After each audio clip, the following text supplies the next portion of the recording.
पिण्याच्या पाण्यातून तब्बल 60 ते 70 जनावरांना विषबाधा झाल्याची धक्कादायक घटना संभाजीनगर जिल्ह्याच्या सोयगाव तालुक्यामध्ये घडली आहे। तिडका गावात जनावरांना पिण्याकरता भरलेल्या हौदातून पाण्यातून ही विषबाधा झाली आहे। यामध्ये आतापर्यंत 25 जनावरांचा जागीच मृत्यू झालाय, तर इतर जनावरांवर उपचार सुरू आहेत। या घटनेमुळे तिडका गावासह परिसरात खळबळ उडालेली आहे। आमचे प्रतिनिधी अविनाश कानडजे यांच्याशी अधिक बोलूया।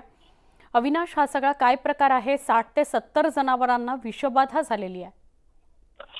छत्रपती संभाजीनगर जिल्ह्यातील वैजापूर तालुक्यातील तिडका येथील ही घटना आहे। खरं तर सकाळी गावाच्या बाहेर एक मोठा हौद आहे आणि त्या ठिकाणी जे जनावर आहेत ते नेहमीच्या प्रमाणे पाणी पिण्यासाठी त्या ठिकाणी गेले, मात्र त्या पाण्यामध्ये काही विषबाधा झाल्यामुळे किमान 70 ते 80 जनावर या ठिकाणी त्यांना विषबाधा झालेली आहे।